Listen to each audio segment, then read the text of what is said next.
MySweet, postre bajo en calorías, sin azúcar, sin lactosa y sin gluten. 8 sabores diferentes.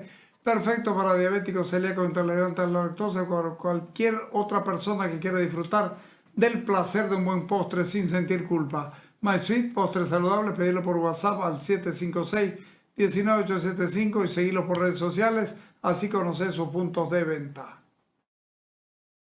De acuerdo a su experiencia, ¿cómo ha visto este 2024 el manejo de la gobernación de Santa Cruz?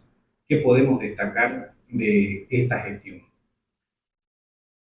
Lo importante, considero, la gobernación, que ha dado cierta estabilidad después de la detención arbitraria del gobernador Camacho y los cerca de 6 u 8 meses tumultuosos que hubo entre el gobernador y el vicegobernador, entre los colaboradores del gobernador Camacho y la gobernación, que fue una suerte de parálisis, falta de gestión, acusaciones de un lado y del otro, una inestabilidad nunca antes vista, ¿no? Sin embargo, el gran déficit sigue siendo tener un horizonte. La gobernación no es de ahora, desde el inicio propio de la gestión del gobernador Camacho no ha encontrado un horizonte de gestión ni una seña de identidad. Hablaron en términos políticos de federalismo, en términos de gestión no tienen absolutamente nada, pero se han ido diluyendo todas aquellas pequeñas banderas que trataron de alzar en algún momento. Ahora se ha querido dar una señal más hacia el área metropolitana, que me parece bien, pero son cuestiones muy tímidas, ¿no? Falta energía, falta ideas claras, falta acción política, sobre todo en nuestra gobernación, en un tiempo además que es muy complejo, ¿no? Por una parte está el tema de la crisis económica, los abusos, los atropellos del gobierno, cada vez más groseros. Hoy, coyunturalmente, lo que pasa con nuestro sector productivo, no puede ser que la gobernación y el gobernador se mantengan en silencio. Eso corrobora que ese acuerdo que se hizo en la Asamblea Legislativa Departamental para darle gobernabilidad al gobernador tiene su precio. Hablo de la alianza entre la gente de Creemos, la facción de Aguilera con el masismo, que hizo una alianza, parece que era con el compromiso de silenciar, y la gobernación de Santa Cruz no se puede silenciar. El origen histórico, la gesta de nuestra gobernación, su carácter, cómo se ha construido, siempre ha sido una institución que ha tenido dos elementos esenciales. El primero, la capacidad de interpelar al gobierno nacional, porque no solamente es una entidad de administración autonómica, sino tiene la capacidad de interpelación. Con la autonomía, con el proceso constituyente, en diferentes, no puede estar al margen de lo que pasa nacionalmente, y más aún en un periodo tan complejo en el que vivimos. Y segundo, el tema de desarrollar la propia autonomía. Y creo que ni ambas cosas, ninguna de las dos cosas se están haciendo bien. Ni se interpela al gobierno, se han mantenido callados. Una cosa es ser prudente, mesurado, no caer en las estridencias, en el ruido, y otra cosa es mantenerse callado y no opinar para no salir lastimado. Entonces, creo que hay un cálculo ahí desmedido, un cálculo dañino para nuestra institución y para el conjunto del departamento. Y por el otro lado hay un deterioro de nuestra autonomía. Desgraciadamente, más allá del señor Aguilera o del señor Camacho, vamos a tener un periodo de 5 años, no solamente de estancamiento en términos de desarrollo de nuestra autonomía, sino prácticamente un proceso de involución. Entonces, no veo ya que pueda encontrar un rumbo de una gobernación que nunca tuvo un horizonte. La gobernación de Santa Cruz recuperó institucionalidad, pero está dejando de ser contestataria u oposición en este caso. Ha recobrado una cierta comunión, ¿no? Sobre todo con el comité cívico, con las instituciones tradicionales de Santa Cruz. Eso sí es evidente, ¿no? La crispación, el enfrentamiento permanente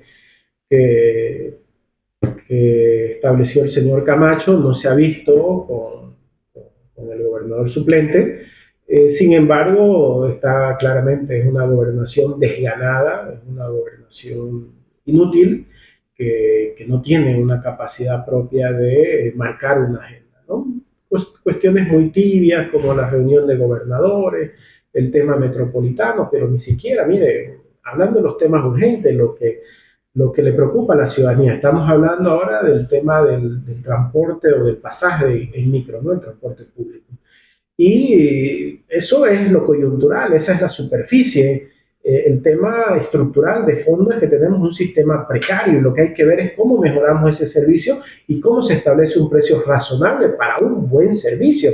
Esa debería ser nuestra discusión, pero tenemos por un lado concejales que solamente se dedican a hacer TikTok y que miran su propio beneficio y todo lo plantean en términos dicotómicos para sacar algún rédito, y nuestra gobernación, que tiene ahí en sus manos un plan que ha costado dinero, que ha costado articulación entre los diferentes municipios, que es el primer gran plan metropolitano, que es el tema de la mejora del transporte metropolitano en Santa Cruz, que te da las señales maestras, que es simplemente actualizar y poner en vigencia, lograr acuerdos, gestionar. No dice nada, absolutamente nada. Mientras tenemos que soportar paros, mientras la gente tiene que transportarse en medios arriesgando su vida. Entonces, no puede estar una gobernación ausente cuando todavía tiene herramientas para poder pelear, para poder hacer, para poder contribuir al debate en beneficio de la ciudadanía. Entonces, ese creo que es la mayor carencia de nuestra gobernación, la falta de iniciativa, de cuestiones propositivas, además en un tiempo convulso, en un tiempo donde todos o casi todos miran solamente sus intereses, y creo que la gobernación podría ser un diferencial. Entonces, se ha recobrado estabilidad, pero a cambio del silencio, a cambio de la opacidad, a cambio de quedarse quieto. Entonces, creo que la gobernación de Santa Cruz nunca puede tener ese sitial de inmovilización. Entonces, la parálisis al final en términos de gestión continúa. Hablando de gestión, doctor, las competencias siempre han sido una piedra en el zapato, ¿no? Mire, yo considero que hay que reimpulsar el proceso autonómico. Es verdad que hay un problema de origen que se llama financiación autonómica, que el gobierno del MAS, cuando se daba la lucha autonómica, vio en el tema de la financiación autonómica la última piedra para tratar de hacer fracasar el proceso autonómico, ¿no? Como no pudieron ir contra la elección de voto por voto popular de las autoridades, como no pudieron ir contra la incorporación de la autonomía que se ganó en un referéndum de carácter nacional, entonces este es un proceso que la gente lo ha ganado. Pero hay dos temas centrales que todavía hay que discutir, que tienen que ver con el carácter autoritario del gobierno, con las reglas antidemocráticas, con la parcialización de los tribunales, con todo lo que sufre el país en su conjunto, ¿no? Pero que en particular afectan a la autonomía. Entonces, ¿cuáles son esos dos? Financiación. Sin embargo, las cosas no se ganan de un día para otro. Es una lucha constante, ¿ya? Y en el tema de la financiación autonómica creo que hay que identificar claramente que la herramienta de lucha es el pacto fiscal. Tenemos un mal censo, ya lo sabemos, probablemente habrá que hacer otro cuando haya un cambio político, ojalá el próximo año en el país, y empezar a reconstruir, regenerar democráticamente Bolivia. Pero mientras tanto no podemos quedarnos cruzados simplemente esperando ese día. Entonces hay que hacer cosas. Por ejemplo, hoy a mí me parece penoso que los gobernadores no planteen directamente al gobierno el tema del pacto fiscal. Quienes más están sufriendo las malas políticas del gobierno respecto a la crisis energética, concretamente a la falta de reservas del gas, a la pérdida de los mercados de los hidrocarburos, son las gobernaciones. Entonces, las gobernaciones no pueden estar supeditadas al barril del petróleo, al precio del BTU, del gas, no pueden estar supeditadas porque las gobernaciones tienen que ver con servicios esenciales, la salud, la educación, los servicios sociales, los caminos, la comunicación. Esas son las competencias de nuestra gobernación y no pueden estar supeditadas al precio del mercado que ponen los árabes. Entonces, hay acá una situación que es inconsistente, que es la forma de financiación. Por eso el pacto fiscal no solamente es un tema de redistribución de recursos, sino de darle fuentes estables a los gobiernos autonómicos para que puedan tener los recursos suficientes para atender sus competencias. Entonces, el pacto fiscal tiene que enfocarse en eso, en fuentes estables y también en redistribuir. Yo creo que muchos cayeron en la trampa de decir el censo nos va a dar recursos. No, el censo nos va a dar nuevos datos que son necesarios, sin duda, pero con censo, sin censo, igual se puede discutir el tema del pacto fiscal. El señor Camacho se equivocó en una carta que le mandó al presidente Arce al inicio de su gestión, posponiendo el pacto fiscal a los resultados de censo o reatándolos a esto. No, el pacto fiscal ya está trazado y no es verdad que esté condicionado al tema del censo, porque hay un desfase enorme. Entonces, yo creo que las gobernaciones, particularmente la gobernación de Santa Cruz, tiene que retomar el tema del pacto fiscal, tiene que replantear esto. Si no les gusta la propuesta que dejó el señor Costa por estas nimiedades que tienen, pues hagan una. Sacaron un decreto departamental, es el primero o el segundo de la gestión del señor Camacho. Crearon una comisión de autonomía. Esa comisión de autonomía tenía que marcar la ruta de la autonomía hacia el federalismo y elaborar una nueva propuesta de pacto fiscal. No hay una sola hoja de ruta para el federalismo y no elaboraron en 4 años una sola propuesta de pacto fiscal y echaron a la basura lo que tenían. Entonces, creo que eso resume nuestra gobernación y esto que yo llamo no solamente estancamiento, sino un proceso de evolución. Es cuestión del Ejecutivo Departamental, doctor. ¿Qué rol juega la Asamblea en todo esto? No, la Asamblea es importantísima, ¿no? Si bien nuestra autonomía tiene, como cualquier gobierno, 2 órganos, uno ejecutivo para gestionar y otro importante, legislativo, que es su función, más aún con este proceso, porque todavía la autonomía es un proceso, desarrollar, implementar nuestro estatuto y fiscalizar al Ejecutivo. Pero en la primera parte del mandato de Creemos, cuando estaba el señor Camacho dirigiendo la gobernación, prácticamente el Ejecutivo y el Legislativo estaban fusionados. El presidente de la Asamblea hacía de vicegobernador, el vicegobernador estaba por ahí en una esquina, y ahora la Asamblea Legislativa, en esta alianza que hay con el movimiento al socialismo, al final no hay oposición, es todo lo mismo, pero carecen de una agenda legislativa. Un parlamento cualquiera, por más pequeñito que sea, debe tener una agenda legislativa, debe tener por lo menos un camino hacia dónde andar. Entonces, simplemente resuelven la coyuntura, están ahí en lo que pasa en cada circunstancia, pero no hay un camino donde andar, ¿no? No hay una agenda legislativa, cuando hay muchas cosas por hacer. Por ejemplo, hemos desperdiciado 5 años para seguir el debate y entablar el debate sano, democrático, desde la gobernación, si es bueno y si es útil y si es constitucional tener una guardia departamental. Yo creo que sí, creo que el estatuto te da esa posibilidad. Entonces, pero no hemos hecho ese debate, no se animan a hacer ese debate, pese a que hay un cabildo y no sé cuántas cosas más.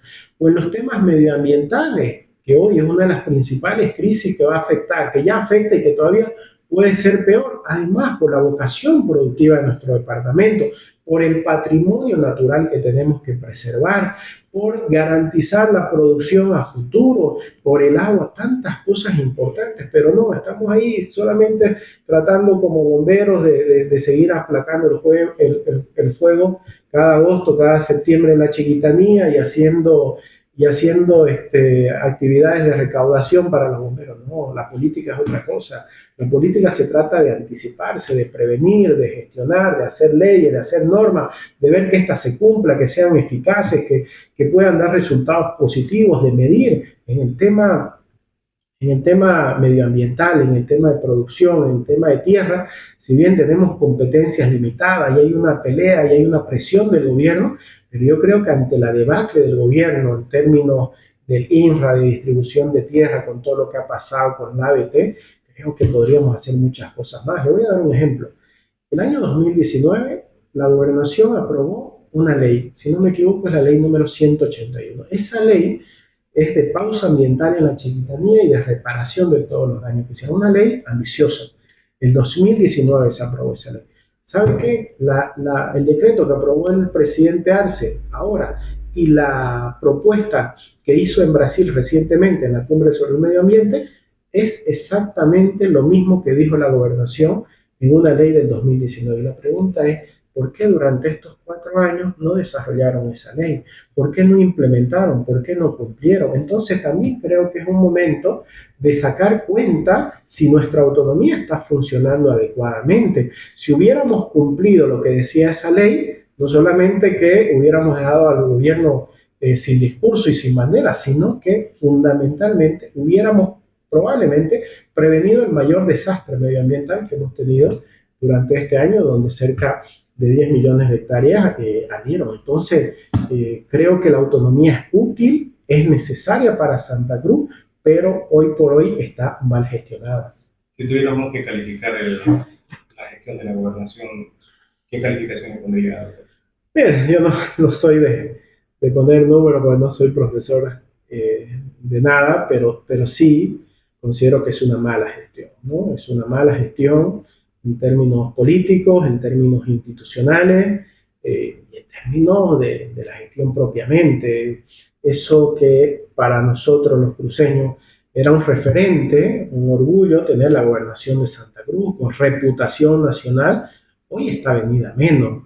Han degradado la gobernación de Santa Cruz. Es verdad que durante este año se le ha querido dar una cierta estabilidad, se ha querido luchar contra la corrupción, pero todo queda ahí, todo queda simplemente para los minutos que hoy duran las noticias en el ambiente.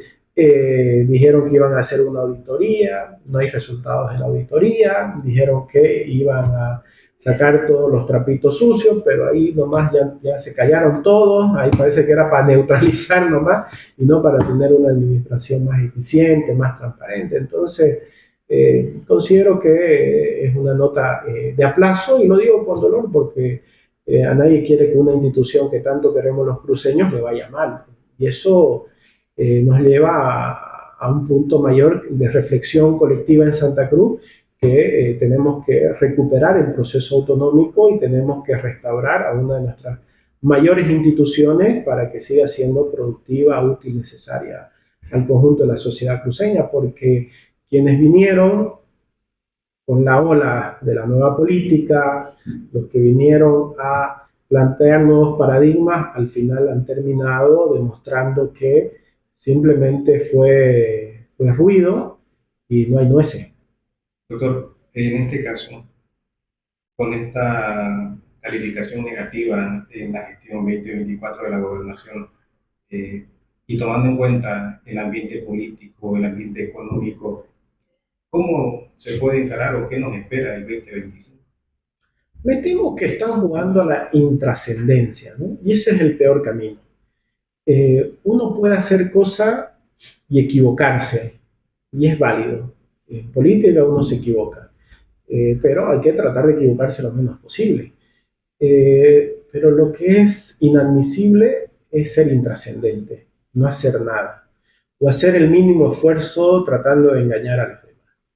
Entonces, hoy que estamos de cara al 2025, un año crucial para el país, en términos históricos, por el bicentenario del país, de la República, y en términos coyunturales de política, porque considero que estamos ante un fin de ciclo, el fin de ciclo del movimiento al socialismo y creo que inclusive más allá. No solamente es el fin de ciclo del MAS, sino el fin de ciclo de una forma de hacer política en el país en base a la polarización, confrontación, el ruido estridente y todas estas cuestiones que han terminado hastiando, agotando a la gente, ¿no? Pero además que coincide con una crisis acumulativa en términos económicos, esa que Arce la negaba, los expertos le decían frecuentemente, pero Arce dejó la economía en piloto automático y ya vemos las consecuencias hoy. Una crisis energética que ya la vemos en las colas también, cada vez más frecuente, el tema de los precios en los mercados, los alimentos, cuando empieza a tocarse el bolsillo de la gente de forma directa, cuando a más gente le cuesta ya llegar a fin de mes, entonces el humor social cambia radicalmente. Entonces estamos ante una situación de incertidumbre y que probablemente va a empeorar en los próximos meses. Y sobre todo la crisis institucional, que es de larga data, pero que hace al conjunto de agotamiento de un proceso que va a durar casi 2 décadas en el país, pero que ya no tiene nada que ofrecerle al pueblo boliviano. Entonces, cuando se agota un ciclo, cuál es el tema central? Viene una transición, viene un tiempo de incertidumbre, viene un tiempo convulso, complejo, todo lo que querramos, pero también tiene que haber una alternativa política. Y es penoso y es lamentable que cuando sucede esto, cuando se agota el movimiento al socialismo, tengamos la peor dirigencia en nuestro departamento. Hoy, cuando Santa Cruz no solamente es el departamento más poblado, se ha convertido en el motor económico en el país, en el que ha gestionado, creo, de mejor manera la convivencia plural en Bolivia, hoy ese Santa Cruz del siglo XXI tendría que estar liderando el cambio político. Y esto es lo que a mí me apena, que mientras el MAS se agota y termina con el verdadero rostro en la pelea moral-ejarse, ¿no? Toda la degradación moral de la política, la alternativa que debería estar surgiendo de Santa Cruz, pues bueno, tenemos la mala suerte de que coincide con la peor dirigencia que hemos tenido. ¿Cree que las gobernaciones tengan alguna oportunidad de levantar el 2025 o no les va a quedar otra que aceptar económicamente todos los golpes que se le puedan dar, digamos? Me temo que les falta valentía para decir las cosas adecuadamente y encarar con la verdad al gobierno. No he visto de ningún gobernador plantear algo concreto, algo cierto, que reivindique los derechos de los departamentos. Parecen más prefectos, ¿no? Designados por el presidente con temor a que lo vayan a remover de sus cargos si es que dicen algo inadecuado. No, la política no, la legitimidad democrática te da la garantía para que puedas gestionar adecuadamente, decir la verdad, plantearla sin ofender a nadie, sin gritar, sin insultar. Se pueden hacer las cosas bien sin caer en los extremos que muchas veces lo único que nos trae es ruido. Entonces, pero lo que no es admisible, insisto, es callarse o decir lo mínimo para simplemente decir estoy aquí, ya dije algo. Yo creo que el tiempo que estamos viviendo no se lo permite a nadie y menos aún a un gobernador de Santa Cruz.